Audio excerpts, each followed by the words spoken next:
bienvenue encore une fois. Je m'appelle Léa. Je suis la directrice de l'échange de connaissances ici à Women's Shelter Canada. Comme vous le savez, nous sommes ici aujourd'hui pour en savoir plus sur le nouveau rapport de Maison d'hébergement Canada qui s'appelle L'hébergement sous pression, réalité de première ligne des maisons d'hébergement et des maisons de transition pour victimes de violences faites aux femmes au Canada. Donc euh, nous allons recevoir à nous Dougal, qui est la directrice générale du MHC. Ensuite, on va entendre parler de Lisa Gibbs, directrice générale de la Fondation Royal Lepage Shelter.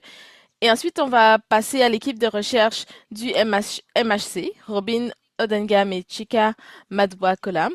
Et nous allons examiner avec elle plus en détail les conclusions et les recommandations du rapport et les présenter avec vous. Nous allons avoir du temps pour les questions et nous allons essayer de garder cette session la plus interactive possible. Comme nous l'avons dit, nous allons avoir un enregistrement que nous partagerons plus tard. Donc, ne vous inquiétez pas, vous n'avez pas besoin de tout noter au fil de la présentation. Donc, sans plus attendre, je vais passer la parole à Anuradha. Merci Léa et merci à tous. Je suis vraiment heureuse de vous voir, en tout cas de voir vos noms dans la boîte de discussion. C'est merveilleux de voir des gens d'autant d'endroits différents. Comme Léa l'a mentionné, je suis Anuradha Dougal, je suis la directrice de Maison d'hébergement Canada et j'aimerais commencer avec une reconnaissance du territoire brève pour reconnaître que nous rejoignons cette rencontre de plusieurs différents territoires autochtones, que ce soit des territoires sous-traités ou des terres non cédées.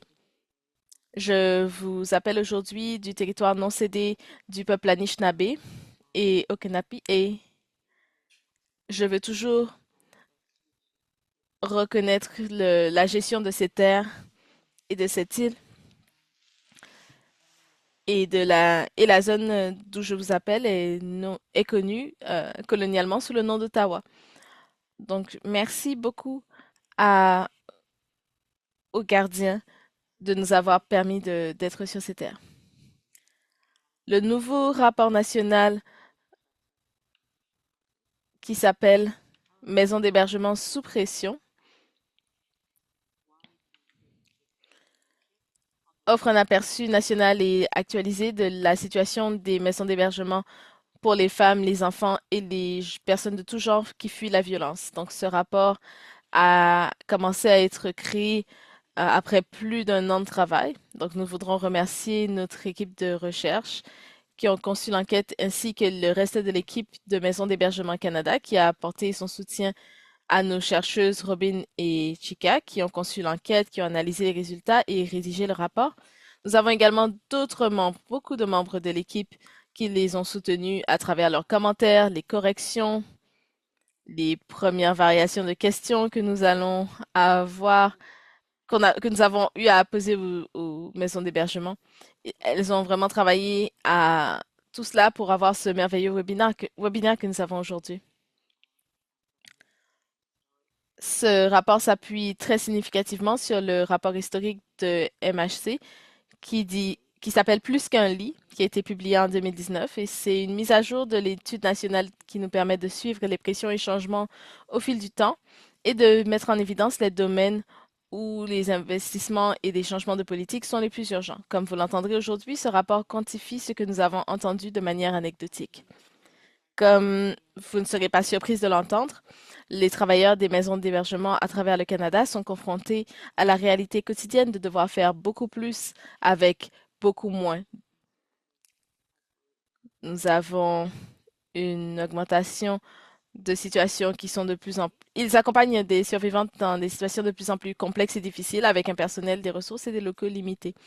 Même si ça peut donner un sentiment d'isolement, ce que nous voulons souligner également, c'est que ce sont des défis qui sont à l'échelle du secteur et que ces défis nécessitent des changements de politique et des changements systémiques. Et c'est pour cela qu'on se rassemble pour pouvoir atteindre cet objectif. Le travail de politique, de plaidoyer et de relations gouvernementales fondées sur des données est essentiel. il y a des idées réelles derrière les processus que nous proposons. Donc, ce rapport va aider les organisations nationales. Nous voulons également aider régionalement et au niveau local pour que vous puissiez vous adresser à vos élus, à vos bailleurs de fonds et aux autres parties prenantes pour leur apporter les histoires du terrain soutenues par ces données incroyables.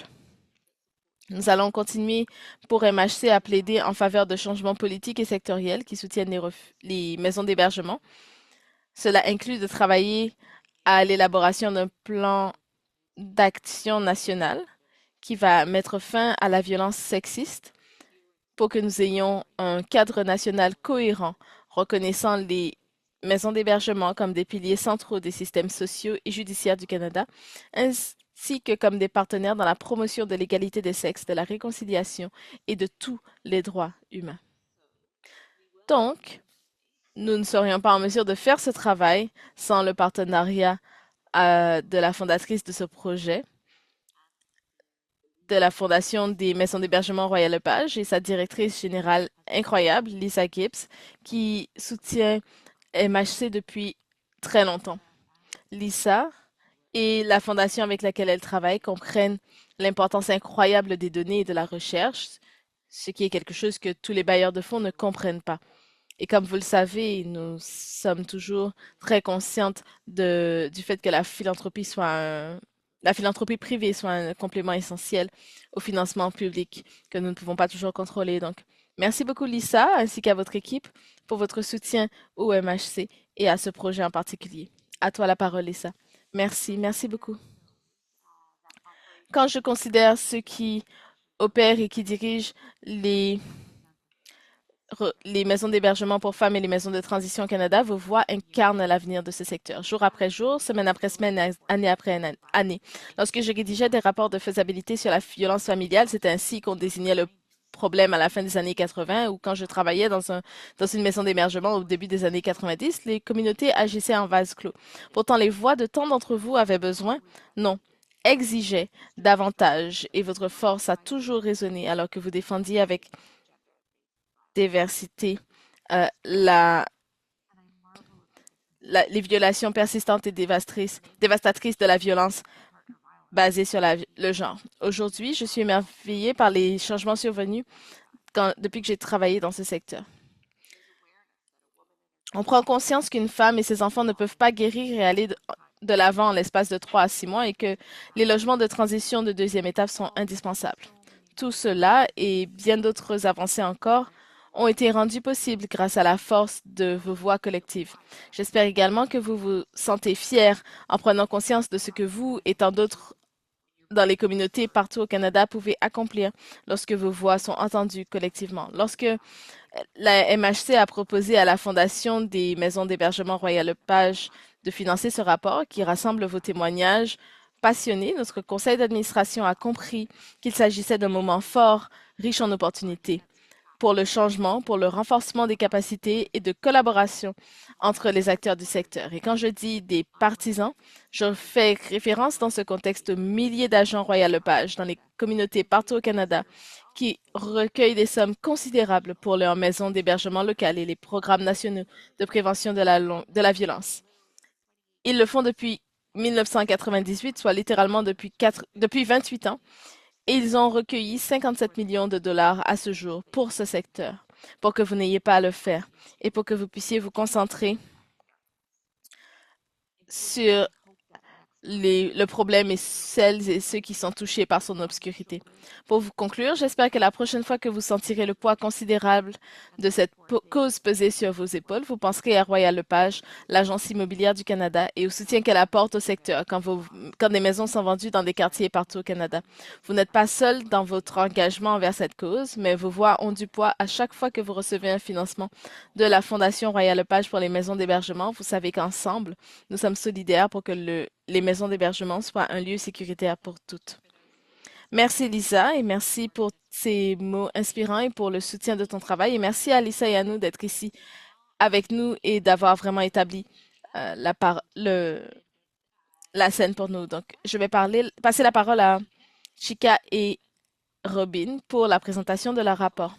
Merci beaucoup Léa pour toutes les présentations et merci de nous avoir fait commencer aussi bien. Bon après-midi à toutes et merci d'être ici avec nous. Encore une fois, je m'appelle Chika, je suis la coordinatrice de recherche à la Maison d'hébergement Hébergement Femmes Canada.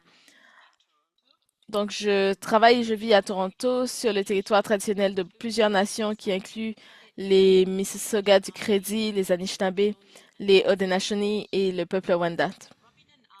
Robin et moi-même sommes heureux de partager une image nationale des réalités auxquelles font face les femmes dans les maisons de transition, auxquelles font face les femmes dans les maisons de transition partout au Canada. Nous espérons que dans notre présentation aujourd'hui, nous serons en mesure de réfléchir à la fois la profondeur dans le secteur et la profondeur des problèmes. Nous allons voir les trouvailles clés et les recommandations avec des questions. Et ensuite, on va passer à la partie de plaidoyer de la présentation. Donc, nous sommes heureuses que vous nous rejoigniez et je vais laisser la parole à Robin maintenant pour nous faire passer à travers le rapport. Merci. Merci, Chika. Et merci beaucoup. Merci de nous avoir rejoints aujourd'hui. Nous sommes vraiment heureuses de partager cette recherche avec vous. Je veux également remercier Anou et Léa pour leur présentation merveilleuse. Et je veux vraiment remercier Lisa d'être avec nous aujourd'hui, ainsi que la Fondation pour le financement de cette recherche. Comme ça a été mentionné, je suis Robin Ugendam. Je suis responsable de la recherche et des politiques chez Hébergement Femmes Canada. J'utilise les pronoms elles et je vous parle aujourd'hui depuis notre bureau sur le territoire non cédé et non abandonné du peuple algonquin Anishinaabe. Donc, cette étude a duré 2 ans et nous sommes vraiment heureuses de la partager avec vous aujourd'hui. Donc, comme Chika l'a dit un petit peu, nous allons partager des conclusions et des détails de l'étude et nous allons prendre le temps de présenter les ressources que nous avons créées pour vous aider à exploiter ce contenu dans votre travail. Nous allons parler de l'histoire de notre enquête nationale et vous avez mentionné, comme ça a été mentionné par Anou, nous avons commencé en 2019 et nous avons commencé avec des collègues comme Chris Mackey et Lise Montin et nous allons donc partager les conclusions de cette étude et voir comment ça s'intègre dans notre étude et nous allons partager nos conclusions, nos recommandations. Et ensuite, nous allons prendre une petite pause pour prendre des questions et réfléchir sur ce que vous avez appris jusque-là. Et ensuite, on peut revenir après les questions pour parler un peu plus des recommandations et de la façon dont vous pouvez utiliser ces données et ce rapport. Donc, nous allons passer à travers les ressources que nous avons créées, en particulier le guide de plaidoyer, et nous allons vous expliquer en quoi ça peut vous être utile. Ensuite, on va parler brièvement du travail de plaidoyer et de recherche que nous mènerons sur la base de cette étude. Et après cela, nous aurons davantage de temps pour les questions. Donc, avant de commencer, nous voulons vraiment avoir un aperçu de qui nous rejoint aujourd'hui. Donc, vous devriez voir un sondage s'afficher sur votre écran. On veut savoir quel type d'organisation vous représentez aujourd'hui. Donc, faites-nous savoir d'où vous nous rejoignez, de quel type d'organisation vous nous rejoignez.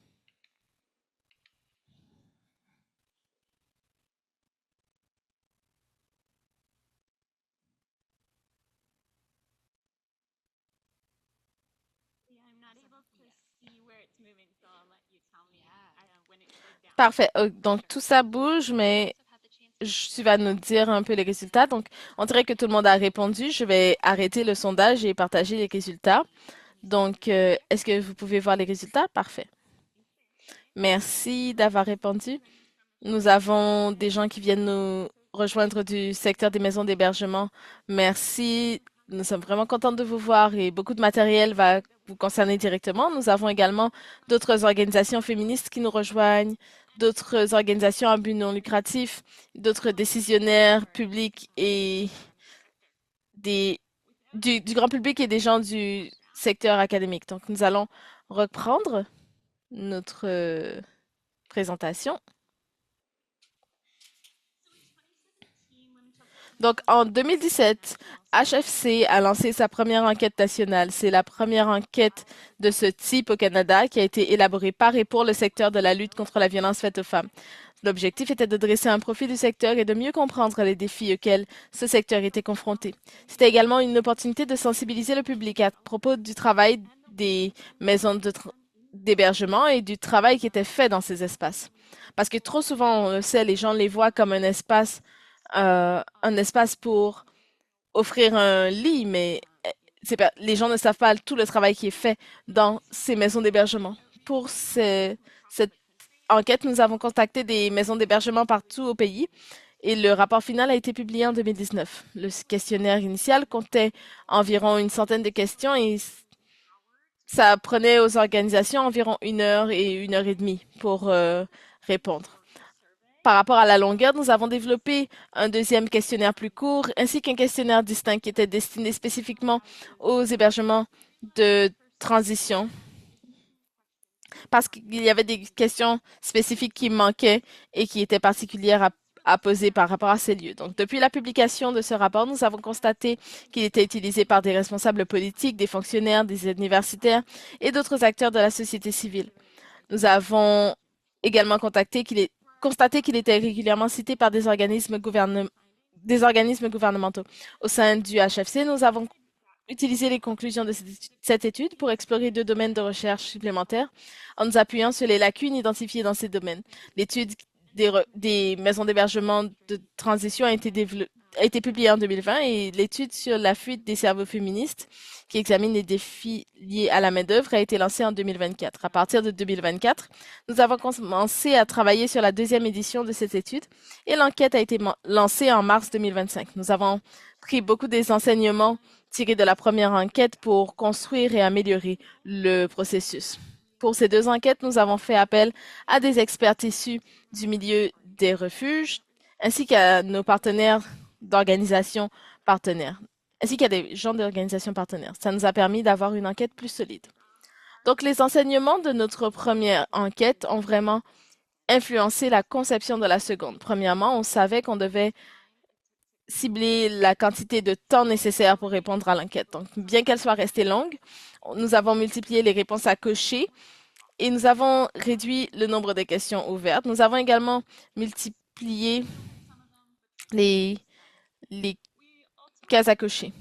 Nous avons également, parce que nous avions les premiers résultats de la première enquête, nous avons pu regarder quelles questions avaient reçu de bonnes ou de mauvaises réponses et à partir de cela, nous avons fait des changements. Nous avons eu des retraits de questions, des reformulations, mais nous étions en mesure de répondre par rapport à ce qui s'était passé dans la première enquête. Dans notre première enquête, nous avions demandé aux gens de fournir des données financières, ce qui exigeait qu'elles aient leur budget sous les yeux et on savait que ça constituait un obstacle à une réponse rapide à l'enquête. Donc, donc, comme résultat, beaucoup de ces questions n'étaient pas bien répondues ou étaient passées. Donc, on a supprimé ces questions et nous avons organisé d'autres recherches de sources de données financières. Donc, ça a permis aux organisations de gagner du temps. Nous avons également passé en revue les enjeux émergents ou urgents liés aux maisons d'hébergement et consulté des experts en la matière.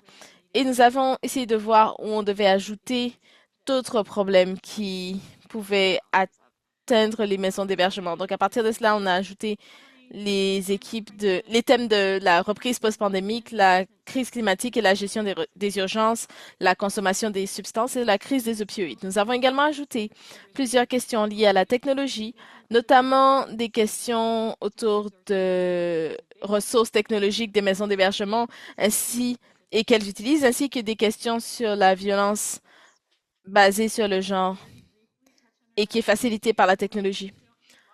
Nous n'avons peut-être pas beaucoup de personnes intéressées à cela aujourd'hui, mais sentez-vous libre de poser plus de questions. Donc, pour mener cette étude, nous avons distribué le questionnaire à tous les refuges via Qualtrics, une plateforme d'enquête en ligne. Nous avons proposé d'autres méthodes pour répondre si cette méthode n'était pas accessible. Nous avons eu des possibilités de répondre au téléphone. L'enquête a été ouverte pendant environ 3 mois. Nous avons effectuer des statistiques descriptives sur les données une fois que nous les avons reçues et une analyse thématique de toutes les réponses qualitatives. Comme ceci, je l'ai dit, nous n'allons pas nous concentrer là-dessus aujourd'hui, mais sentez-vous libre de poser des questions ou d'y revenir parce que c'est juste un aperçu de notre méthodologie. Donc, avant de passer à travers le deuxième sondage et de plonger dans les données, nous allons vous poser une autre question. Donc, nous aimerions savoir le principal défi qui, selon vous, ce, qui, selon vous, est abordé dans le secteur des maisons d'hébergement. Selon vous, quel est le principal défi auquel est confronté le secteur des maisons d'hébergement? Donc, les résultats arrivent. Je vais donner une petite minute à tout le monde pour lire les options. Et je vais vous laisser savoir également si le sondage n'apparaît pas automatiquement pour vous.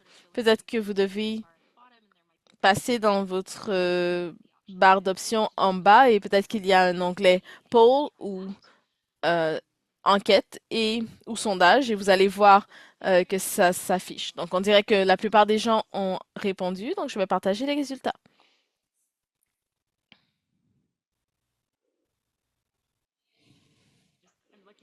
Donc je regarde les réponses et oui, absolument, c'est assez similaire à ce que nous avons trouvé. Le principal enjeu considéré comme un défi majeur et c'était à peu près 84% des réponses, c'était l'hausse de l'inflation et du coût de la vie. Et donc, cela nous affecte de plusieurs façons. La deuxième façon, c'était que les survivants. La seconde raison, c'était le séjour prolongé des personnes hébergées, des survivantes. Le troisième point, c'était le manque de financement, bien sûr, parce que nous n'avons pas assez de ressources. Donc, c'était 63% des personnes qui ont répondu cela. Merci d'avoir partagé ce que vous pensiez. Et maintenant que je vous ai présenté un peu quel type de données arrivent, je vais passer la parole à Chika pour qu'elle vous fasse part des conclusions. Donc, cette section nous fournit le cadre pour la suite du rapport. Nous avons recueilli les réponses de 317 maisons d'hébergement, soit un taux de réponse de 51% dans toutes les provinces et dans tous les territoires. Et l'échantillon comprend les maisons d'hébergement d'urgence, maisons de transition, les maisons d'hébergement mixtes et les maisons d'accueil. Ceci est important parce que ça signifie que le rapport ne se concentre pas sur un seul modèle d'hébergement, mais reflète un secteur national très large avec des rôles, des mandats et des niveaux d'infrastructure variés.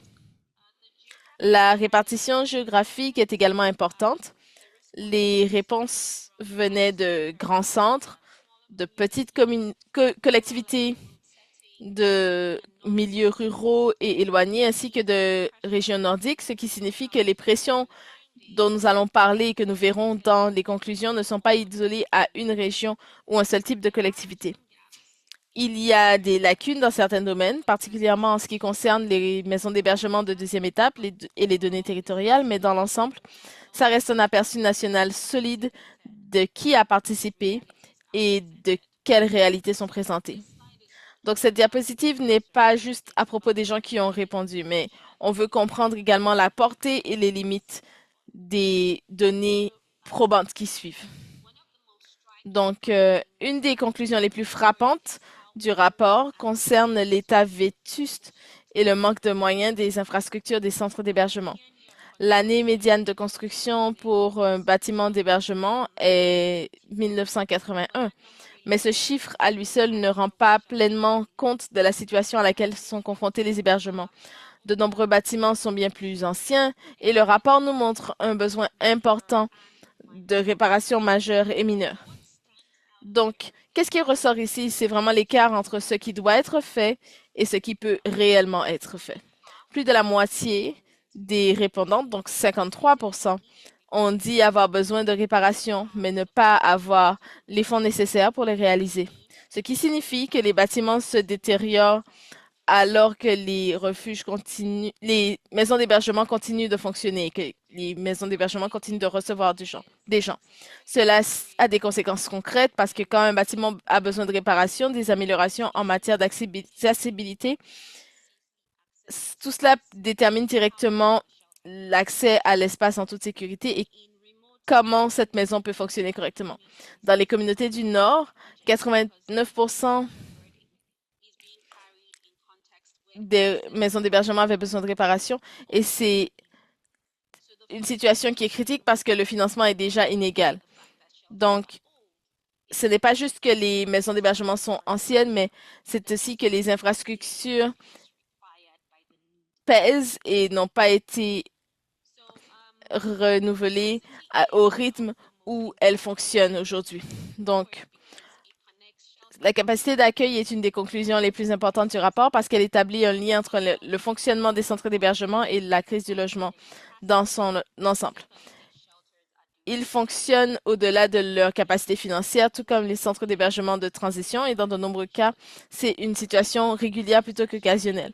Cela signifie que les maisons d'hébergement ne sont pas juste très fréquentées, mais absorbent structurellement plus de demandes que ce que le système leur permet de prendre en charge. La raison est principalement liée au logement. Donc, les survivantes restent plus longtemps parce qu'il y a moins de logements sûrs et abordables où elles peuvent emménager et ça maintient les lits et les logements occupés plus longtemps que ce qui était prévu. Ceci a un effet d'entraînement direct. Des séjours plus longs veulent dire qu'il y a moins de places disponibles, moins de roulement et donc plus de travail pour le personnel qui fait face à plus de pression. C'est pour cela que la capacité d'accueil doit être considérée à la fois comme un problème lié au refuge et comme un problème de logement. Si on ne s'intéresse qu'aux lits qui fonctionnent, on passe à côté de l'essentiel, c'est-à-dire que le taux d'occupation des maisons d'hébergement est déterminé par l'absence de parcours de logement viable au-delà du refuge. En termes des groupes qui sont servis par nos maisons d'hébergement, nous trouvons que les mandats des refuges ont augmenté et c'est important de comprendre la raison pour laquelle refuges nous donnent des services. Donc, la plupart desservent des victimes de violences entre partenaires intimes. Je m'ex-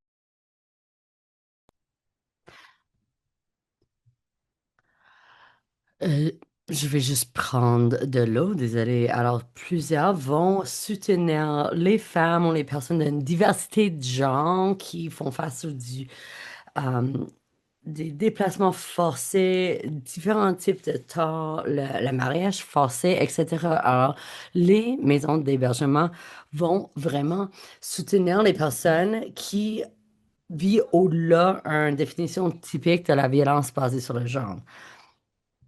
Les maisons d'hébergement vont offrir la programmation pour les enfants, les survivantes plus âgées et les personnes avec les enjeux de santé mentale.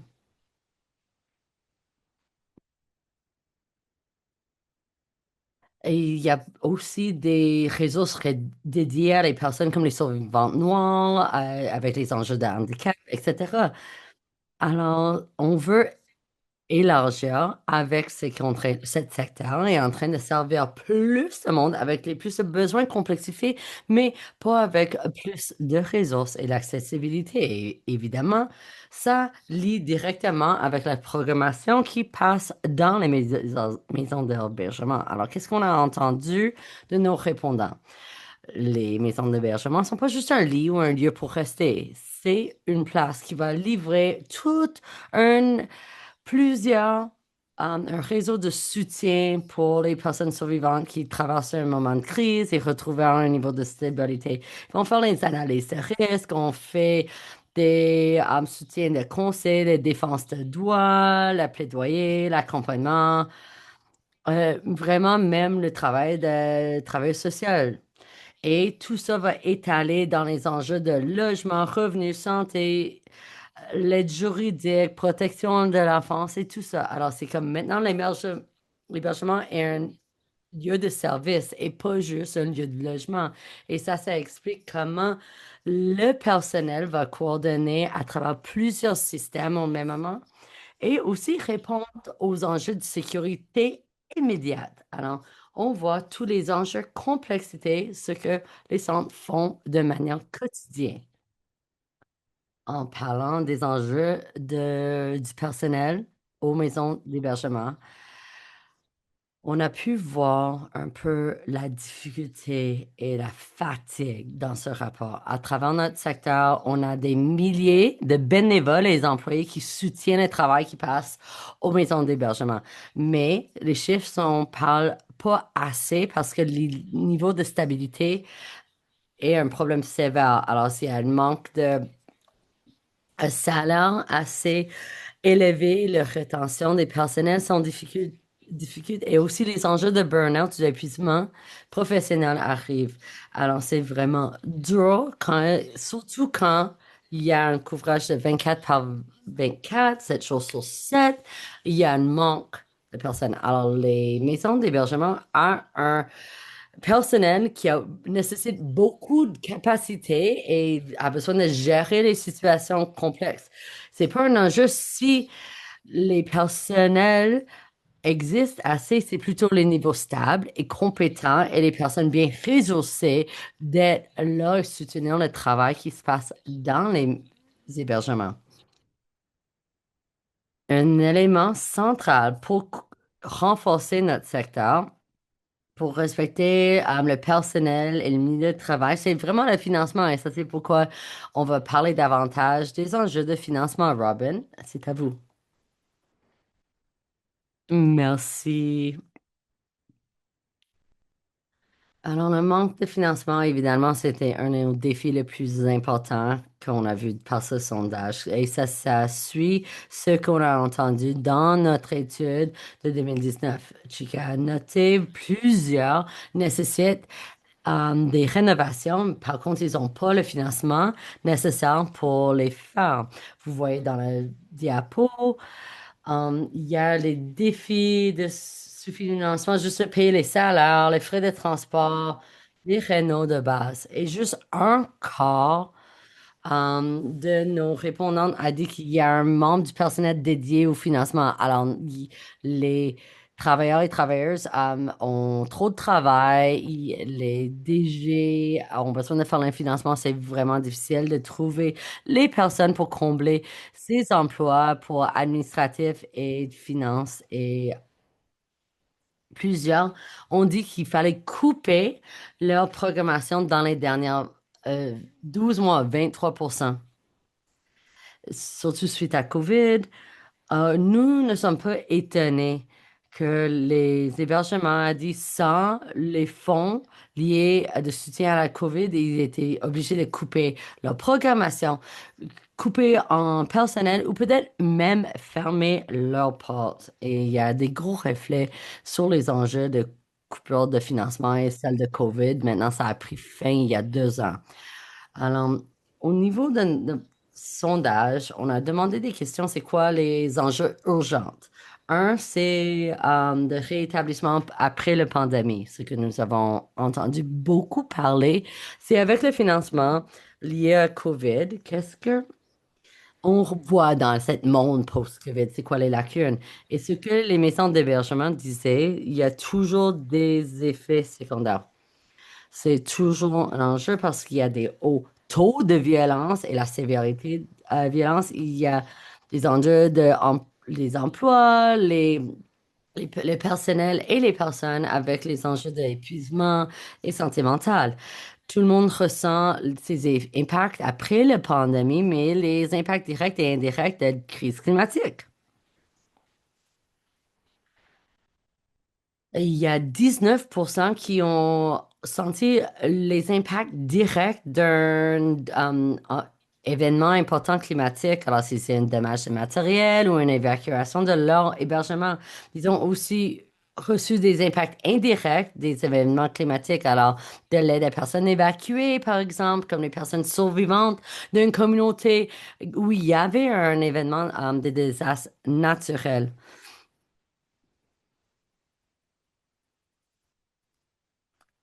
Et c'est un enjeu parce qu'il y avait des alertes fumée dans l'environnement, de qualité d'air, extrême chaleur, etc. Même si beaucoup avaient des différents protocoles, mais 42 sont toujours en train de développer ou on peut toujours évaluer ce travail et la majorité disait qu'il y avait un manque de ressources et capacités de vraiment trouver des solutions à ces situations. Et je veux mentionner, quand on faisait notre recherche, on a entendu des différents hébergements à travers différentes provinces parce qu'elle était sous l'ordre d'évacuation à cause des feux de forêt. Et ça, c'est des impacts directs de crise climatique. Alors, c'est au-delà de cette étude qu'on peut le démontrer. On parle des enjeux de consommation et ça, c'est un des craintes importants où que les hébergements font face. C'est pas un enjeu nouveau, mais ça a augmenté de 83% des personnes, des maisons d'hébergement disaient que les personnes utilisaient ou consommaient des substances et 77 disaient qu'il n'y avait pas des ressources adéquates de soutenir les personnes en besoin. Certaines, plus que 50, ont des politiques et processus de réduction à méfait pour essayer de soutenir, mais beaucoup des organismes n'avaient pas les ressources, la formation, la capacité de soutenir les programmes de réduction de méfaits. On voit les différents programmes que les hébergements utilisent. C'est sur le diapo, on parle des sites de désinfection sécuritaires, les infirmières sur place, différentes affaires, mais ils nécessitent beaucoup de ressources. Pour implémenter, il faut changer le personnel, rajouter au personnel, avoir plus de financement et nous savons évidemment à travers la présentation que nous avons fait, il y a un manque de capacité pour ces ressources, ou un manque de ces ressources. Alors, ces crises externes, c'est une expérience vécue pour mes hébergements du Canada pour la violence faite aux femmes. Alors, on a vraiment besoin de dédier davantage ressources, surtout pour les éléments d'urgence. Alors maintenant, je vais passer la parole à Chica pour faire le tour des recommandations que nous avons eues de notre étude. Au niveau des recommandations, dans notre rapport, c'est en réponse directe de tout ce que nous avons discuté. Et on veut vraiment stabiliser le système où c'est plus faible et trouver des places où on a nos réseaux sont déjà dépassés. Alors, on parle des investissements au niveau de capital soutenu dans l'infrastructure des maisons d'hébergement. On aimerait plus d'investissements à long terme pour vraiment les investissements importants à l'immeuble, aux bâtiments, surtout dans les communautés autochtones, nordiques, isolées, rurales. Parce que souvent, les hébergements sont dans des bâtiments vieillissants, de moins en moins accès ou sont inaccessibles pour raison de handicap, etc. Il y a beaucoup de réparations nécessaires. Et ça, c'est pas un enjeu juste de réparer des bâtiments, mais c'est d'assurer que les maisons d'hébergement sont sécuritaires, accessibles et peuvent accueillir les survivantes en toute dignité.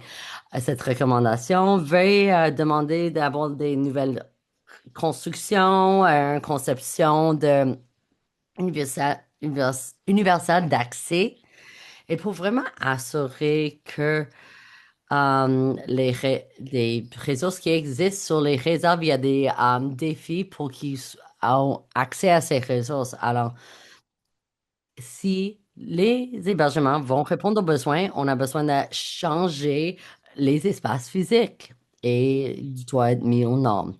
En deux, c'est les enjeux de logement abordable. C'est la pression du logement et cette crise de logement, pourquoi les personnes survivantes restent de plus en plus longtemps dans les maisons d'hébergement. Cette crise ou la recommandation, on veut avoir plus d'investissement dans le logement, euh, plus facile accès au logement, les modifications du zonage, les rapports fonciers et aussi d'avoir construction des logements plus sécuritaires et abordables. On a besoin de suppléments au loyer et des parcours d'accès à la propriété pour des réponses en matière de logement. Des éléments essentiels, si on quitte une maison d'hébergement, on va déménager vers une stabilité et une sécurité et pas quitter vers une autre forme ou un style de vie d'insécurité.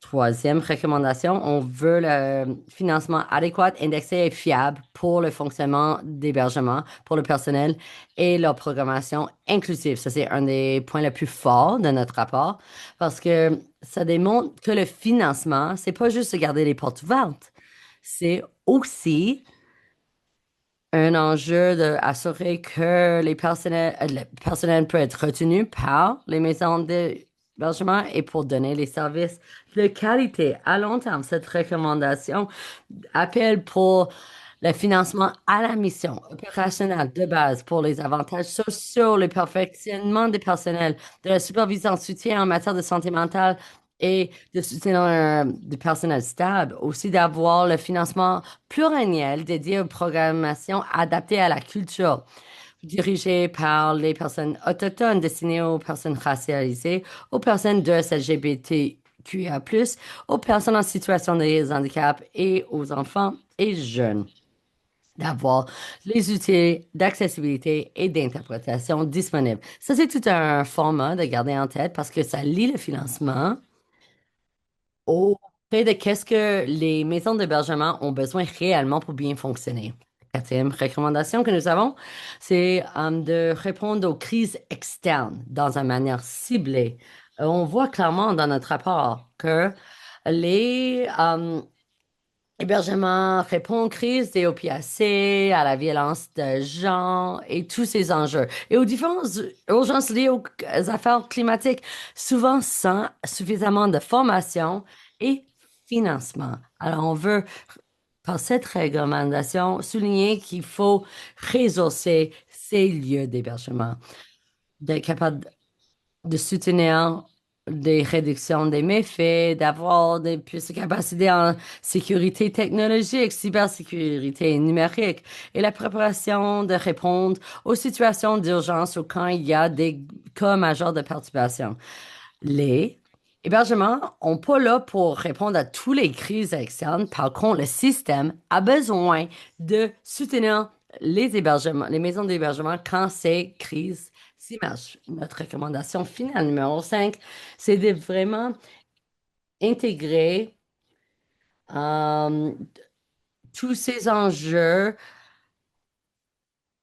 pour soutenir les refuges dans tout un égard de travail de la violence basée sur le genre. On a besoin de coordonner, renforcer, niveler leur rôle. C'est de coordonner, assurer que l'accès à sécurité et soutien, c'est pas lié à c'est où on est situé de manière géographique. Ça tient tous nos éléments ensemble. Alors, si on veut rassembler nos recommandations, on sait que chacun des recommandations sont individuelles, mais ils sont toutes et tous. Non. Et ils sont toutes ces recommandations qui sont connectées. Alors, on parle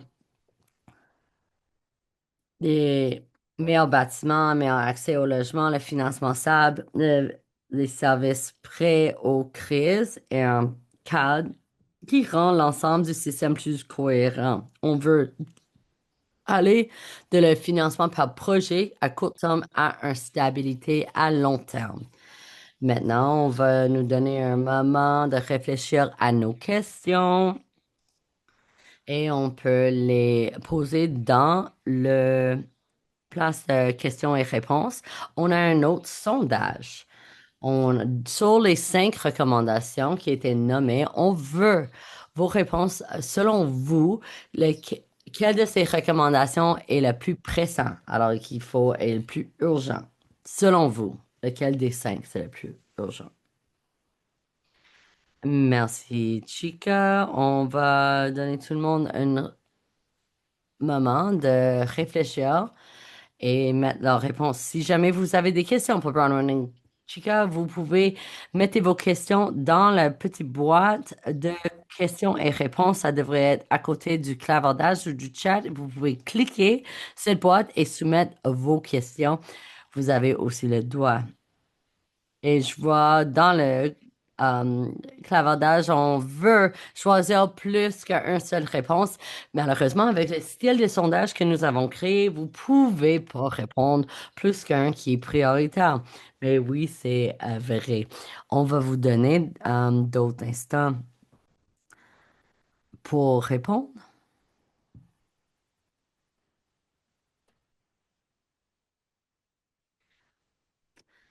Je vais repartager les résultats.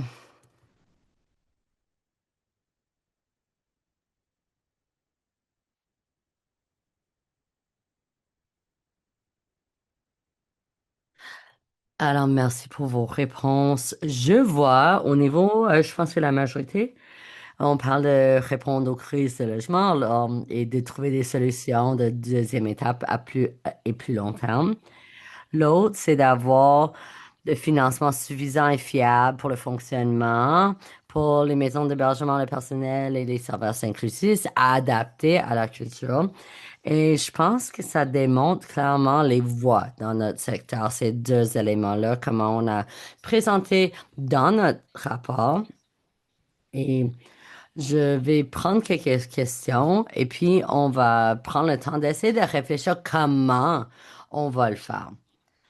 Parce que comment Hébergement Femmes Canada va avancer ses luttes et ses travaux. Alors, merci. Comme Chika a nommé, on va prendre une pause pour une période de questions avant qu'on couvre tous les éléments de plaidoyer ou à défense de droit. Alors, merci énormément pour votre présentation. Ça commence. La question. Est-ce que vous pouvez partager plus de détails sur la qualité des services et ce que vous avez trouvé sur les enjeux de qualité de service? Et est-ce qu'on a besoin de rajouter des détails à ce questionnement? Hel- Helena, est-ce que vous pouvez rajouter des détails à votre question? Juste clairement dire la qualité. C'était lié aux dernières recommandations. Alors, le dernier, ou ces enjeux, des nouvelles enjeux, je pense que c'est les enjeux de climat. Alors, comment les services sont donnés, la qualité, est-ce qu'ils sont consistantes, etc. Alors, oui,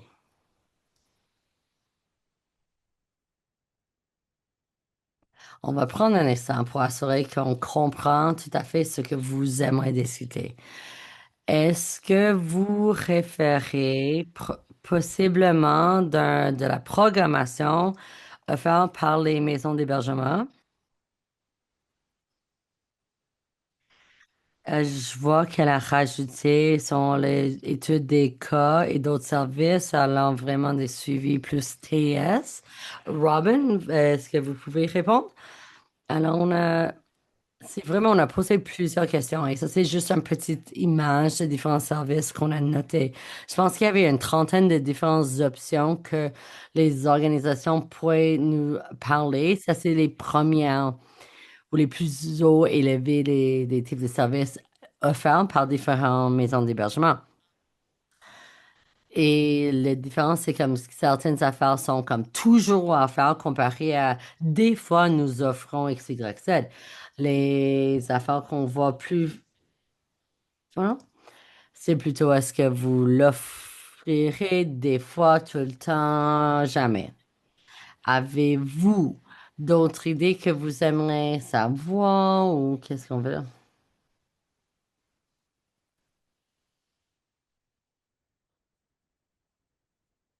Alors, elle a été intéressée des différents défis de programmation quand on fait la défense de droit et on sent l'expérience euh, vive- vécue par les survivantes. Alors oui, ça, c'est des réponses qualificatives. Quand on parle, ce que nous avons entendu, et on a vu si c'est des éléments limitants. On a des services et des programmes différents. Il y a plusieurs qui ont tombé dans ce milieu. Les enjeux, on est limité par les programmations, financement et le personnel.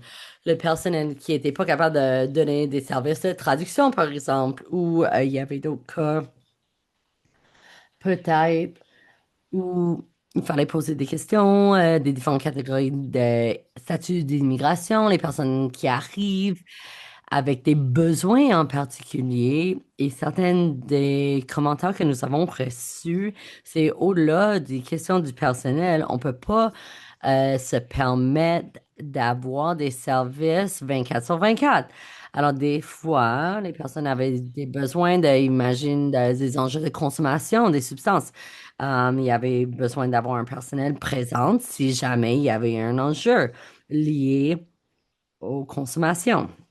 Et certaines émerge- maisons d'hébergement parlaient de leurs limitations parce qu'ils ne pouvaient pas donner certains services à cause des enjeux de financement ou il n'y avait pas physiquement la place pour avoir le personnel 24 sur 24.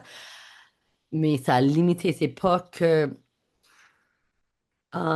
il fallait limiter c'est quoi les services qu'ils pouvaient donner à certaines personnes survivantes, c'est quoi les survivantes aussi qu'elles pouvaient accueillir. Et on voyait certaines maisons d'hébergement essayer de préférer certaines personnes survivantes ou elles référaient ces survivantes ailleurs pour essayer de chercher un soutien dans un autre style.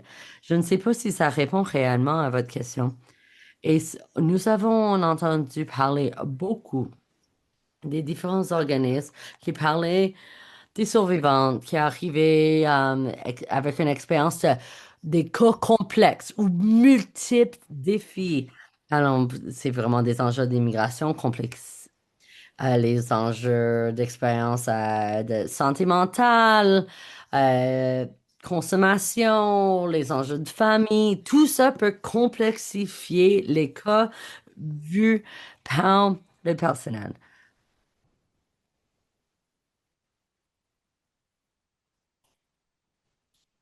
C'est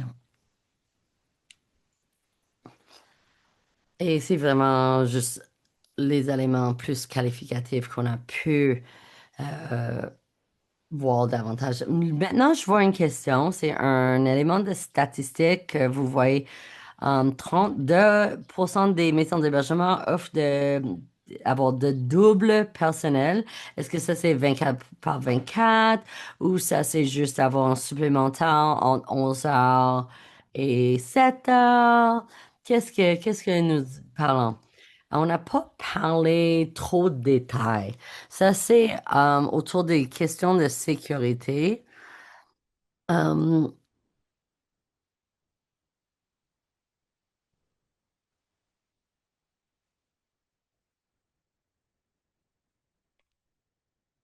Et ça, c'est quelque chose qu'on réfléchit. Qu'est-ce que les organismes ont besoin?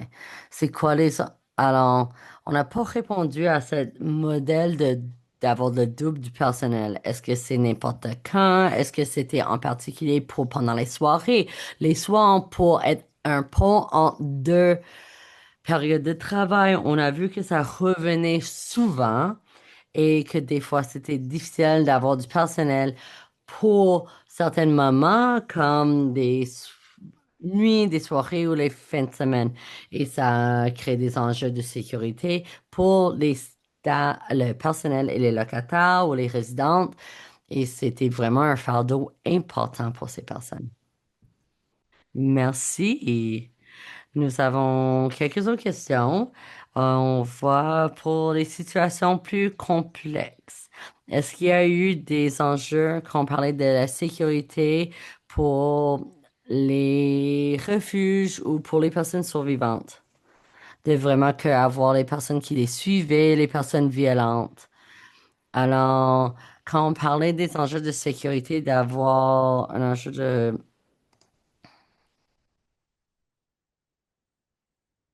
Alors, quand il y avait une personne qui les suivait, un traquage, larcènement, que des maisons d'hébergement avaient besoin de faire des évaluations en sécurité. C'était vraiment la surveillance facilitée par la technologie, les enjeux de cyber numérique. Les maisons d'hébergement avaient besoin de soutien. Peut-être, non, je dirais pas soutien adéquat, mais elle avait besoin des ressources davantage pour leur système de sécurité avec tous ces enjeux technologiques. Mais je vais donner une chance à Robin de répondre parce que je pense que moi, j'ai besoin de relire la question. Un exemple en particulier qu'on a posé, c'était vraiment plus sur les personnes survivantes arrivées aux maisons d'hébergement. Et puis, s'il y avait quelqu'un, imagine s'ils ont utilisé une manière de traquage, de suivre une personne survivante au lieu confidentiel. On a posé des questions. J'ai pas les chiffres devant moi, mais les taux étaient assez élevés que les maisons d'hébergement avec des lieux confidentiels ont découvert qu'il y avait de spyware, des manières de vraiment suivre une personne qui était sur un téléphone intelligent, soit sur la survivante, l'enfant du survivante, physiquement sur elle ou dans... alors, pour vraiment trouver sa lieu physique. Et malheureusement, j'ai vu que c'était jusqu'à 25%, un tiers des répondantes les personnes ne savaient pas si ça se passait ou non. Et je pense que ça parle haut et fort de comment la violence facilitée par les technologies qui fonctionnent dans les cas de harcèlement et la violence basée sur le genre, c'est vraiment intense parce qu'on a ici, nous, Hébergement Femmes Canada, on a cette sécurité technologique. On a entendu un peu, mais on voit que c'est une crainte et des lacunes. Merci, merci.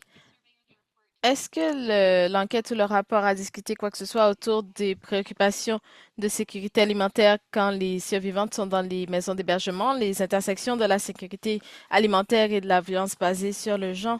Est ce sur quoi je vais faire ma recherche de maîtrise et donc je voudrais savoir s'il y a quoi que ce soit sur lequel je peux me baser. Donc oui, l'enquête et le rapport ont touché à l'insécurité alimentaire, mais principalement à travers le coût de la vie, par exemple l'insécurité en termes de la réponse aux besoins de base, mais pas juste en tant que question unique. Donc le rapport montre que les maisons d'hébergement sont en train de faire face à beaucoup de pression et donc ceci inspire également une recherche qui avance dont Robin va un peu plus parler alors qu'on va passer à travers les voies des maisons d'hébergement et nous passons maintenant ce temps requis pour entendre parler encore plus des problèmes autour de l'insécurité alimentaire, donc, mais aussi des différentes insécurités, comment le qui impacte la façon dont dans la maison d'hébergement délivre des services.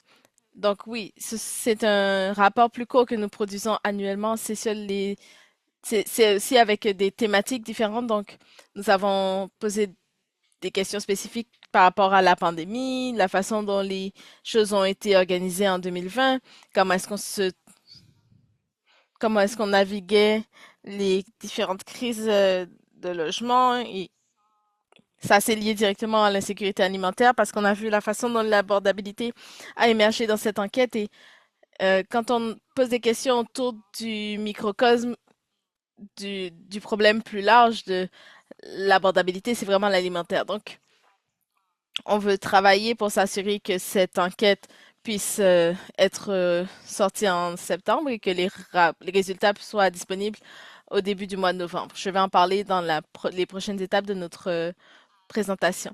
Donc, merci. Nous avons quelques autres questions ici et ensuite on a deux autres questions qui vont nous diriger directement à la partie plaidoyer de votre présentation. Donc, les premières quelques questions. Est-ce que quelque chose est ressorti en termes de formation disponible pour les soins standardisés ou sur lesquels on puisse travailler? Donc, je pense que par rapport à la façon dont on a posé la question sur la formation, on se concentrait plus sur s'il y avait du financement pour la formation du personnel ou le développement professionnel. Donc, on regardait tout ce qui était en formation DEI ou tout ce qui était euh, la lutte contre la violence entre partenaires conjugaux facilitée par la technologie. je ne veux pas mal prononcer cela, mais on a eu naloxone. Est-ce que c'est le bon mot? Oui, naloxone. La préparation à l'urgence par rapport à l'usage de naloxone. Donc, en termes de formation spécifique, je dirais que les données que nous avons collectées ont donné des formations spécifiques listées par par les maisons d'hébergement. Par contre, il y a eu, je dirais, une emphase forte sur le fait que ces formations ou celles qui ont été listées dans l'enquête en tant que telle et bien sûr une formation plus large dans le secteur était nécessaire ou requise.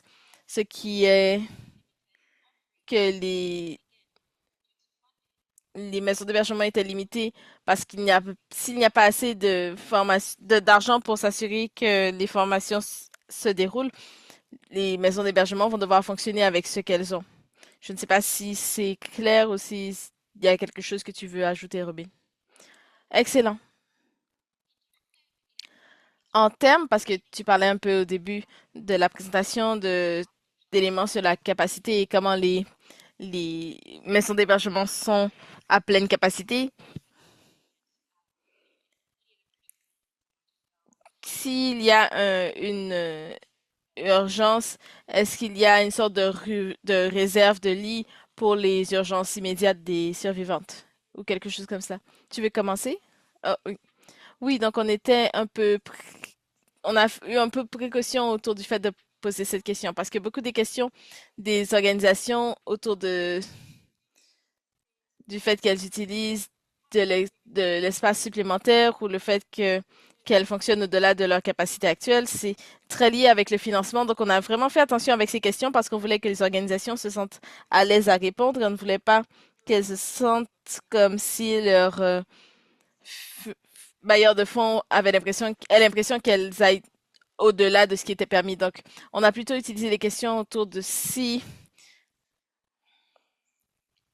on a essayé de rediriger ces questions sur si les maisons d'hébergement fournissent ou non des lits en cas de crise. Et donc, on a entendu euh, 12 à 15% des maisons d'hébergement qui le font, au moins sur une base mensuelle. Donc, ça se passe. On n'a pas demandé de détails parce qu'encore une fois, on ne veut pas plonger dans cet élément trop en profondeur et le dire de manière publique par rapport aux liens qui sont établis particulièrement avec les financeurs et les financements en cours. Donc, on sait un petit peu ce qui peut se passer, mais on ne voulait pas poser des questions plus en détail sur les tactiques ou techniques qui sont peut-être essayées.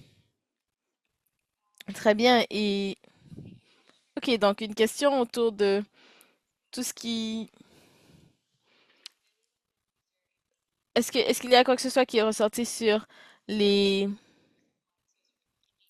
le travail des survivants avec la police et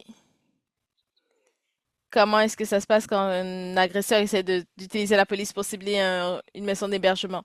Donc dans le rapport, et Robin, sens-toi libre d'intervenir, mais on n'a pas reçu de retour spécifique sur comment exactement les maisons d'hébergement travaillent avec la police parce que la question que nous avons posée se concentre plus sur si les refuges collaborent ou non. Donc, on voulait comprendre la, on voulait savoir la collaboration dans le secteur. Donc, on voulait savoir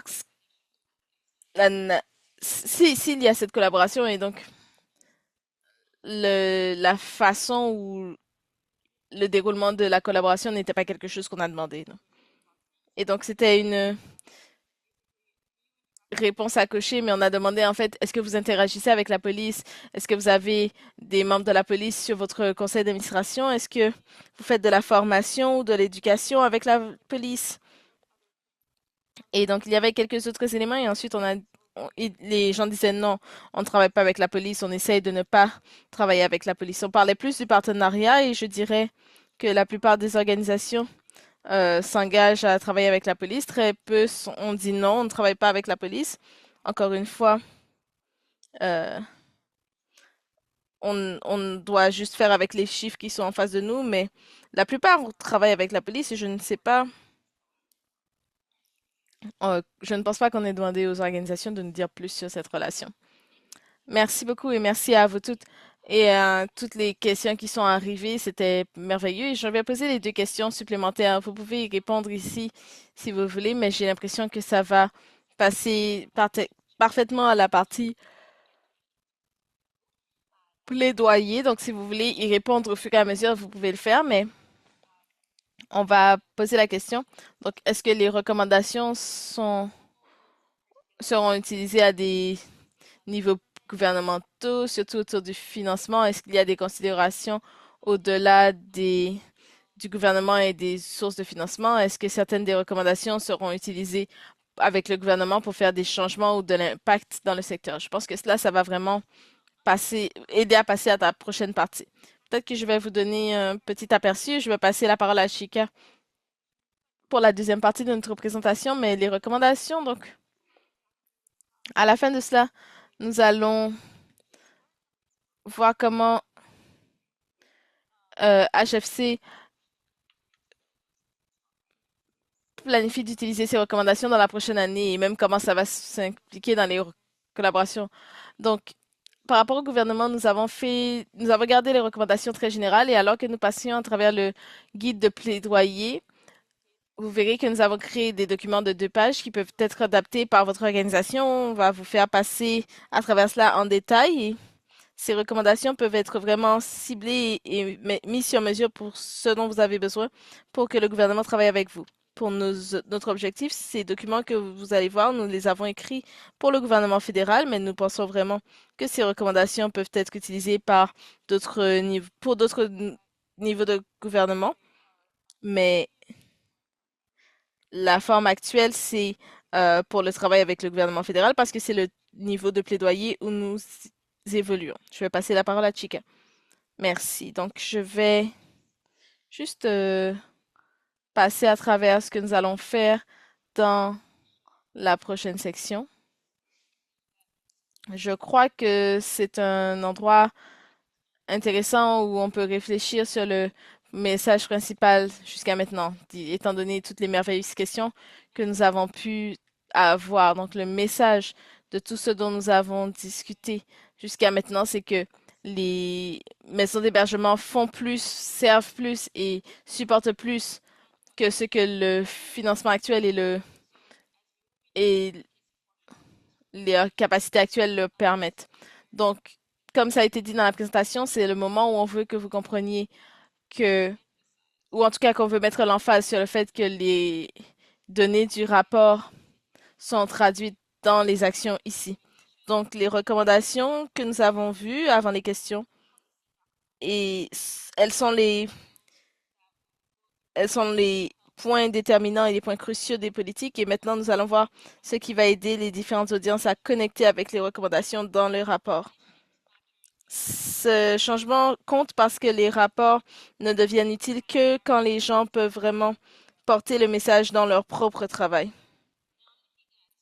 Donc maintenant, lorsqu'on regarde certaines des ressources qui accompagnent ce rapport, on a développé un ensemble de ressources autour du rapport pour aider les gens à traduire les trouvailles du rapport dans des éléments actionnables. Donc ces éléments sont importants parce que cela rend les conclusions utilisables pour différentes audiences, que ce soit la planification interne, la communication publique, l'engagement des bailleurs de fonds ou le plaidoyer auprès du gouvernement. Nous avons le guide de plaidoyer, la trousse de communication et les ressources infographiques qui sont toutes sur le site web de HFC Canada. Et nous croyons que d'autres liens seront fournis dans le chat pour un accès facilité. Nous avons des outils et des matériaux spécifiques, un kit de communication et l'infographie nous donne des visuels clairs et prêts à l'utilisation, basés utiles pour les réseaux sociaux, la prise de contact et pour les références également. Ces ressources du rapport sont très importantes parce qu'elles mettent l'emphase, comme je l'ai dit auparavant, sur le fait que le rapport n'est pas juste fait pour être lu, mais conçu pour être utilisé. Donc maintenant, Robin va nous passer à travers le guide de plaidoyer et le reste des ressources. Merci Chika, donc je suis vraiment heureuse de partager ce document. Je trouve que c'est vraiment un outil très utile. Nous savons que les maisons d'hébergement sont très occupées et je sais que on n'a pas toujours le temps de lire les 73 pages, donc on a essayé de garder cela court et simple pour que vous puissiez avoir les informations clés du rapport que vous puissiez emmener avec vous. Donc, ce document nous fournit de l'information sur comment la recherche peut être utilisée avec différents publics. Donc, cela inclut les audiences internes et externes. Nous avons mis des chiffres clés qui sont pertinents pour ces différentes audiences. Nous avons fourni des idées de messages ou des sujets de discussion et des conseils pour utiliser l'information.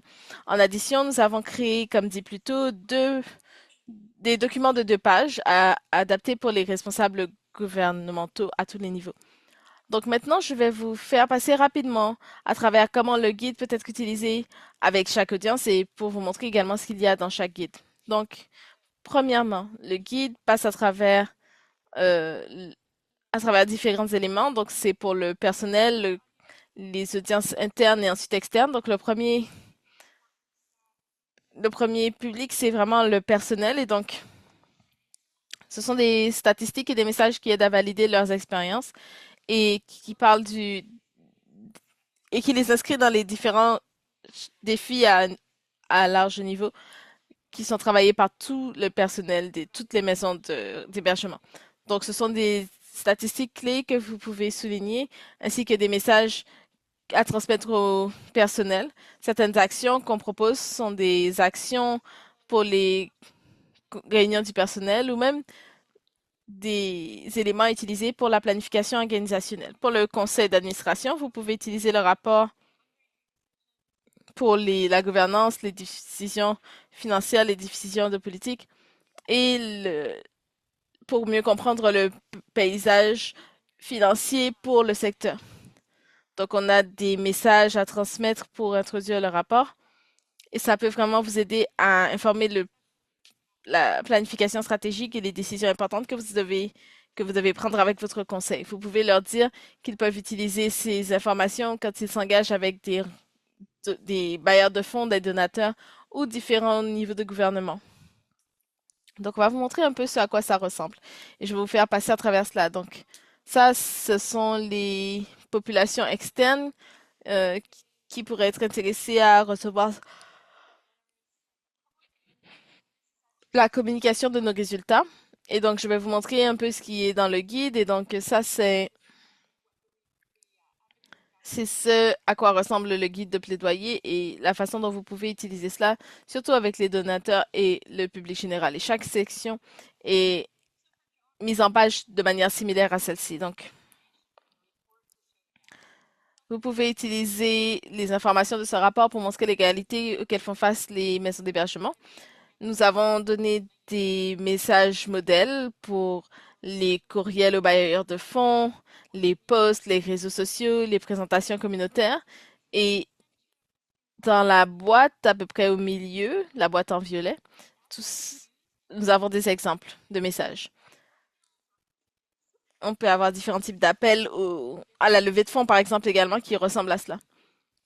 Nous avons également un kit de communication qui a un ensemble de messages que vous pouvez utiliser ou adapter pour, pour donner les différentes communications. Et donc, nous avons des exemples locaux que vous pouvez ajouter parce que ça peut devenir très concret. Avec les médias, vous pouvez utiliser le rapport pour avoir des histoires locales qui sont soutenues par des données nationales. Parce que nous savons que même si nos histoires sont très fortes, les médias cherchent toujours à avoir des éléments qui sont très larges. Donc, on a des éléments clés à identifier dans le rapport que vous pouvez adapter pour votre contexte particulier. Donc, on a des propositions pour les reportages locaux.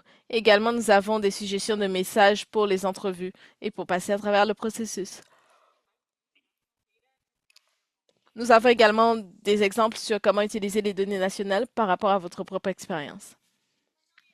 Enfin, je vais parler à propos de la section sur comment avoir le plaidoyer au gouvernement. Donc, le rapport peut montrer aux officiers du gouvernement que les maisons d'hébergement centrales et cruciales, mais elles sont vraiment sous pression.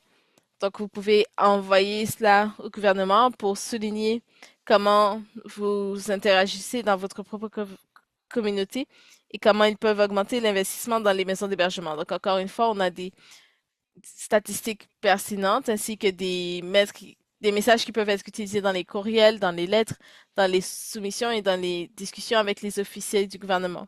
Nous avons également 5 documents de 2 pages dédiés au gouvernement que vous pouvez emmener dans vos rencontres ou au travail et nous voulons vous faire passer sur la diapo suivante à travers ce document de 2 pages, mais il peut être adapté de toutes les façons qui viennent vraiment correspondre à votre organisation avec votre propre contexte et vos propres détails. Donc, nous avons, nous savons également que nous sommes plus forts en parlant et en racontant l'histoire collective, même si nos histoires individuelles sont très fortes. Donc, nous pensons que ça va permettre de renforcer le secteur à travers le pays. Nous voulons également vous encourager à utiliser toutes les informations et ressources d'une façon qui répond au mieux aux besoins de votre organisation. Donc maintenant, je vais vous faire passer à travers les documents de 2 pages. Donc merci beaucoup encore une fois de considérer ces documents. Nous savons que vous n'allez peut-être pas tous les utiliser, mais ils peuvent être très utiles et très puissants. Donc ça, c'est un document qui peut être utilisé pour le plaidoyer autour du logement. Je pense que ça a été partagé dans le chat, mais je pense que ce sera partagé également par courriel. Donc il y a 5 documents qui sont chacun attachés aux recommandations. Et si vous cliquez sur ces documents, ils devraient être téléchargés automatiquement et vous pouvez les modifier comme document Word. Donc la partie en violet, c'est par rapport aux maisons d'hébergement et en jaune, on vous encourage à adapter ces éléments pour votre usage personnel. Nous savons que c'est écrit très petit, mais c'est juste pour vous donner une idée de la mise en page. Donc, vous n'allez peut-être pas être en mesure de lire tout ce qui est à l'écran ou le contenu de la lettre, mais nous avons fourni un lien où on va le fournir et vous serez en mesure de lire tout cela en plus de détails pour vous-même. Donc, comment est-ce qu'on commence cela? C'est avec une introduction au problème. On recommande que vous adaptiez cela avec des statistiques territoriales ou provinciales ou juste des données plus locales dépendant de vos besoins et de ce que vous avez à disposition.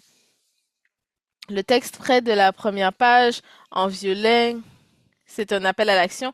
Donc, nous appelons notre gouvernement à adresser la crise du logement et d'autres éléments qui vont plus en détail. Et ensuite, on a quelques points clés qui parlent de notre plan, de notre appel à l'action plus en détail. Donc, on a un appel à haut niveau et ensuite, on a les sous-points qui permettent de construire au moins un, un, des éléments plus en détail. Donc ici, on a 50 000 euh, logements qui doivent être construits, etc. et d'autres pratiques. La prochaine section en jaune, sous ces petits points, c'est une recommandation à votre organisation pour inclure sa propre expérience sur les défis. Donc, par exemple, les coûts de roulement, par exemple. Ça n'a pas besoin d'être des statistiques très, très fermes, mais c'est un reflet de ce que vous vivez tous les jours. Ensuite, ça montre pourquoi votre demande est importante et ensuite, on souligne le rôle critique des maisons d'hébergement. Donc, la question a été posée un peu plus tôt et c'est pour cela que je vous fais passer à travers cela. Ça a été conçu pour le niveau fédéral. Nous avons créé cet élément et, de manière spécifique pour le ministère du Logement, mais vous pouvez vraiment mettre cela sur mesure pour l'individu que vous ciblez. Et ensuite, on termine avec un paragraphe à propos de nous et bien sûr, vous pouvez adapter cela pour votre propre organisation. Donc, tout cela a été mis à l'image de notre marque et de nos couleurs, mais comme je vous l'ai dit, c'est un document Word. Vous pouvez l'adapter et en faire un document qui réponde à vos besoins de plaidoyer. Et bien sûr, comme je l'ai dit, vous pouvez complètement détruire cela et l'utiliser seulement comme une structure de la façon dont vous allez faire votre plaidoyer.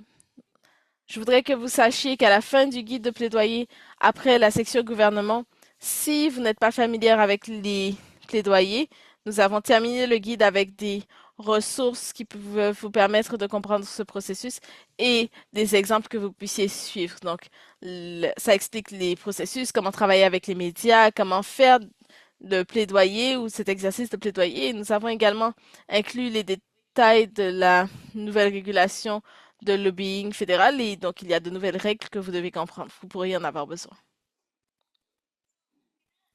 Donc, je pense que c'était l'autre question. Donc, où est-ce qu'on s'en va avec cela? Quelles sont les prochaines étapes? Donc, nous allons utiliser les données pour le plaidoyer et également la façon dont on va travailler à raffiner les recommandations dont Chika a parlé. Nous allons également nous préparer à plus de recherches qui répondent aux écarts que nous avons rencontrés dans les différents domaines où nous ressentons de l'insécurité. Donc, nous allons travailler sur l'expansion du logement abordable, y compris les logements de transition à plus long terme. Nous allons également nous concentrer sur les besoins d'investissement en capital dans les infrastructures des maisons d'hébergement. Ce sont également deux de nos recommandations qui seront mises dans notre soumission pré-budget au gouvernement fédéral en mai, le 22 mai, pardon. En plus de l'information que nous avons reçue dans cette enquête, va nous aider à compléter notre demande au panel de revue nationale du pour pouvoir parler des défis autour des logements, que ce soit l'accessibilité pour les personnes avec des handicaps ou même pour partager des recommandations. Et donc, je crois que nous avons, si nous ne partageons pas cela dans le chat, nous pouvons le partager après, mais je pense que tout le monde peut être impliqué dans ce processus et ça va s'arrêter à la mi-juin, donc vous pouvez participer. Nous allons également continuer de faire un plaidoyer pour l'investissement dans les maisons d'hébergement au niveau fédéral. Bien sûr, c'est dans notre soumission pré-budget. Nous savons que cet investissement est critique pour nos différents travailleurs et nous voulons inclure une discussion de cela par rapport, par rapport à ce qui s'est passé dans les derniers mois. Nous savons que les organisations sont très impactées par, de plus en plus par les crises externes. Donc, nous avons beaucoup d'espoir à avoir du succès et à avoir de la collaboration sur les enjeux climatiques. HFC a très récemment complété sa communauté de pratique sur la réduction des méfaits. Et donc, nous allons essayer de comprendre comment naviguer cela et comment mettre en place l'expertise, en mettre en application l'expertise qui existe déjà au Canada. Et donc, je pense que nous pouvons partager un lien vers ces ressources également. Nous savons que la violence basée sur le genre et facilitée par la technologie est nouvelle et, et augmente également. Donc, nous essayons de construire notre plaidoyer, de savoir comment répondre aux torts en ligne. Nous allons travailler d'ailleurs sur ce projet de loi et nous allons également alimenter les discussions. Et donc, si vous cherchez d'autres ressources en lien avec la violence sexiste, euh, facilité par la technologie, vous pouvez aller voir le site web qui sera mis dans le chat. Comme ça a été mentionné, nous avons les voies des maisons d'hébergement pour 2026. Nous allons parler des insécurités alimentaires pour les maisons d'hébergement et ça va être sorti en novembre. Donc, nous allons continuer de faire un plaidoyer pour un plan robuste d'action nationale pour mettre fin à la VFG et nous allons avoir des demandes pour plus de transparence sur les décisions à l'échelle nationale plutôt que au niveau provincial et territorial. Donc ça, c'est juste quelques-uns des éléments que nous avons en planifié d'accomplir. Il y a peut-être d'autres choses qui vont ressortir pendant l'année, mais nous voulions vraiment répondre à ces 5 recommandations que nous avons mises de l'avant et nous espérons vraiment voir du mouvement dans les prochaines années à ce sujet. Nous avons un mini-sondage restant et je pense que c'est le moment où vous pouvez mettre vos dernières questions dans la boîte de questions et réponses. Nous allons juste terminer. Mais nous voulons, maintenant que nous avons parlé de certains autres groupes qui sont représentés dans les guides de plaidoyer, avec quel groupe pensez-vous avoir le plus de chances de partager ces informations pour établir un lien? Donc, le personnel, le conseil d'administration, les donateurs, le grand public ou les médias, qui seront les plus susceptibles d'avoir un lien avec vous et d'utiliser ces informations. Merveilleux. Est-ce que je vois les gens entrer leurs réponses, donc je vais vous donner quelques secondes pour faire cela. Et ensuite, je vais réitérer le rappel de Robin de mettre vos questions dans la boîte de questions et réponses si vous en avez. Et je vais le dire également parce qu'on a eu des questions dans le chat. C'est un rappel pour tout le monde. On va partager une copie de la présentation, un rapport de la session d'aujourd'hui et certains des liens et des ressources que nous avons mis dans le chat. Nous allons euh, partager ces éléments par courriel également. Donc, on dirait que la plupart des gens ont répondu, donc je vais partager ces réponses avec vous. Tout est mélangé. J'espère que c'est utile. On veut jamais créer tout un rapport qui juste reste sur un étagère. On veut assurer que c'est des rapports qui sont utiles pour vous, pour votre travail, d'aller de l'avant. On va aller vers les questions dans quelques instants. Merci beaucoup pour votre présence ici aujourd'hui. J'espère que vous comprenez davantage notre rapport et que vous pouvez utiliser nos découvertes dans votre travail. On a besoin d'évidemment remercier tout le monde à Hébergement Femmes Canada. On pourrait pas faire ce travail sans nos collègues incroyables. Alors, notre équipe de communication était incroyable. On ne serait pas ici grâce à Lia et Nika et les personnes sont notre échange de connaissances. On veut les remercier pour leur travail incroyable. Et c'est toute l'équipe à Hébergement Femmes Canada. On donner du soutien à ce projet. On veut remercier nos interprètes. Elles sont ici derrière l'écran. Merci d'être ici avec nous aujourd'hui. Et on veut remercier notre bailleur de fonds, le Royal LePage Shelter Foundation, qui croit dans notre organisme, qui croit dans notre recherche, qui va nous financer comme il faut. Alors, merci Lisa. Et on ne pourrait pas faire ce travail sans tous nos refuges qui ont répondu à nos sondages et tout, et nos courriels. Merci énormément. On ne pourrait pas faire ça, le travail, sans votre travail, votre lutte quotidienne, que ce que vous faites. On est tellement reconnaissant de ce que vous êtes en train de faire et comment vous pouvez contribuer à notre recherche. Je sais qu'on a beaucoup de personnes ici dans le public. Alors, si jamais vous aimeriez nous recevoir et on pourrait présenter cette information à votre communauté, à votre équipe, on est là pour continuer à partager ces informations et juste à cibler sur les actions de défense de droit et plaidoyer. Alors, question, période de questions et gênez-vous pas de poser toutes vos questions, pas juste de nos ressources de plaidoyer, mais tous les différents sujets que nous avons traités. Merci pour votre présentation et évidemment votre recherche et les ressources partagées. Alors, est-ce qu'on peut, je vais descendre et enlever le diapo. J'aimerais voir vos belles faces.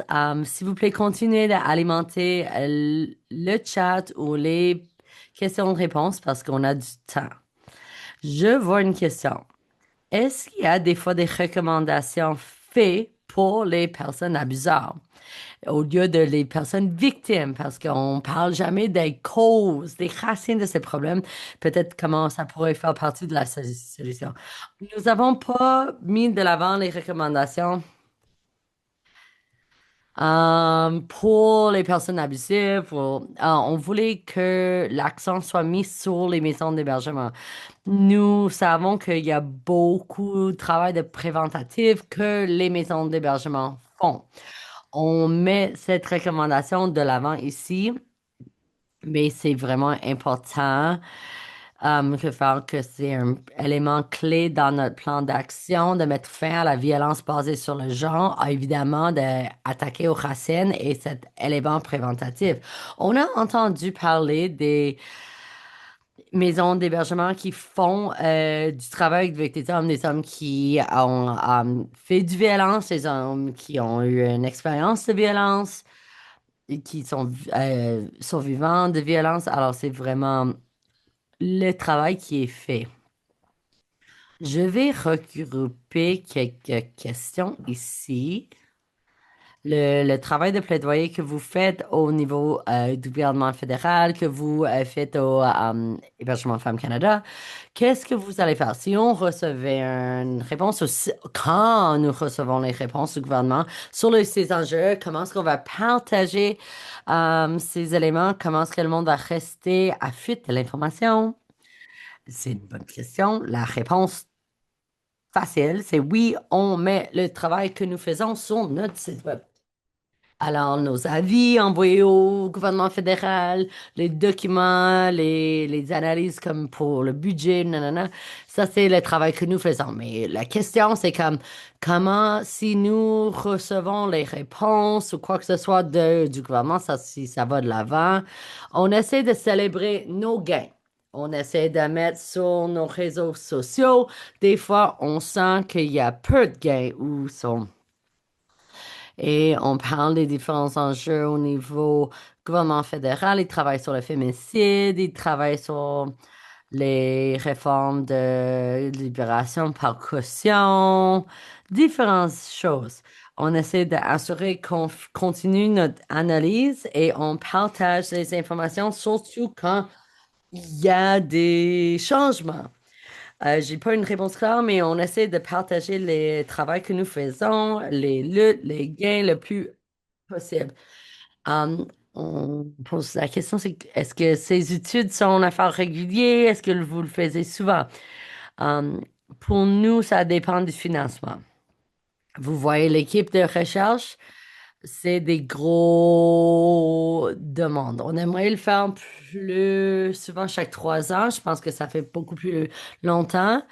Ça dépend vraiment du financement que nous recevons dans le futur. Je pense que chaque 3 ans, ça serait raisonnable.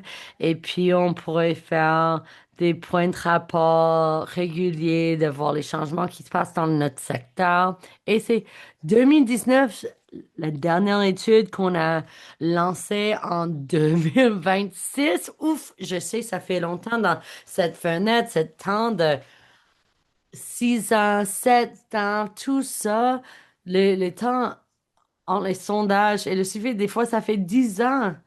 Et il y a des changements technologiques, changements dans si la pandémie ou la crise environnementale. Si on était capable de les avancer plus rapidement, ça serait intéressant. On essaie aussi d'avoir d'autres manières de faire le suivi de où notre secteur est situé pour assurer que les voies des maisons d'hébergement continuent à être partagées. Ça, c'est pourquoi on fait l'échange de connaissances et nos communautés de pratique pour assurer que c'est pas juste par les recherches que nous partageons. Alors là, pour faire la suite, c'est quoi le projet de recherche que vous allez faire plus tard? Est-ce qu'il y a des manières que les personnes peuvent s'impliquer? Alors, moi, je vais partager, c'est les voies des maisons d'hébergement. Et puis, Robin peut nous parler de tous les autres éléments de plaidoyer, peu importe où nous sommes. Alors, les voies des maisons d'hébergement, on va travailler là-dessus sur 2026. Est-ce que je devrais dire, je ne sais pas, c'est l'esprit, on va collaborer, j'apprécie énormément de notre secteur. Et on va, les maisons s'expriment en français, désolé, pas les voix, les maisons s'expriment sur le site web. Alors, on dépend de vous pour recevoir nos réflexions, pour vraiment travailler les enjeux, de mener les campagnes de sensibilisation appropriées aux enjeux et le travail qui est nécessaire pour le défenseur droit et le plaidoyer. On veut recevoir. Alors, le travail qui est à venir, qui presse, qu'on a besoin, on cherche votre soutien, collaboration. C'est vraiment avec les maisons s'expriment. Notre objectif est de faire la prochaine en 2026. Alors, s'il vous plaît, savez que nous allons tendre notre main vers vous pour euh, vous entendre. Et on veut assurer que vous sentez que vos voix sont réfléchies refléter à travers ce travail. Alors, vous allez recevoir un courriel. C'est vraiment les maisons s'expriment et suivez-nous. On a d'autres projets qu'on fait un suivi. C'est vraiment de découvrir et on va essayer de réfléchir des différents formats, des maisons d'hébergement, de mieux comprendre. C'est quoi une maison d'hébergement à la deuxième étape? C'est quoi une maison de transition? C'est quoi des différents modèles d'urgence, refuge, etc. On veut voir les différents modèles à travers le pays ou qu'est-ce qui existe dans d'autres pays qu'on puisse partager et peut-être à partager à travers nos secteurs. On essaie d'approfondir. C'est vraiment les premières journées. On va faire davantage de euh, découvertes pour le financement, de regarder dans notre secteur féministe plus large, de parler des enjeux de financement. Et peut-être il y a les réflexions sur les différents modèles de nos maisons d'hébergement. Alors, ça va des prochains 6 mois à un an pour ce projet. Et Chica et moi sont des personnes extrêmement curieuses. On réfléchit toujours. Il y a des idées qui sont en train de faire leur percolation un peu. Alors, on a beaucoup d'idées qu'on veut compléter. Ça, c'est toutes les questions que nous avons en ce moment. Je vais quand même laisser une dernière chance aux personnes. Il y a toujours des personnes. Ah, et oui, on voit toujours un commentaire à la dernière minute. On voit, est-ce qu'on a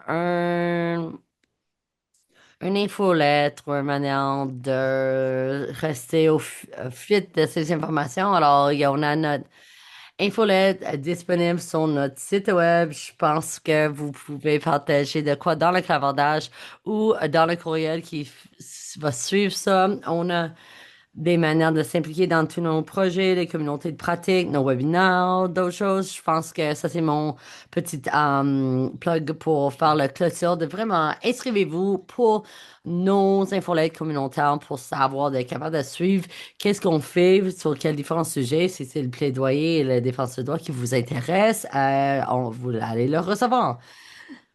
J'ai mis notre site web. Ça, c'est notre site web de base, mais quand vous ouvrez notre site web, vous allez trouver le guide de plaidoyer et vous allez voir les différents événements, manière de s'inscrire, notre infolette, tous ces éléments. Alors, merci beaucoup. On va partager davantage par courriel dès que c'est prêt. Merci.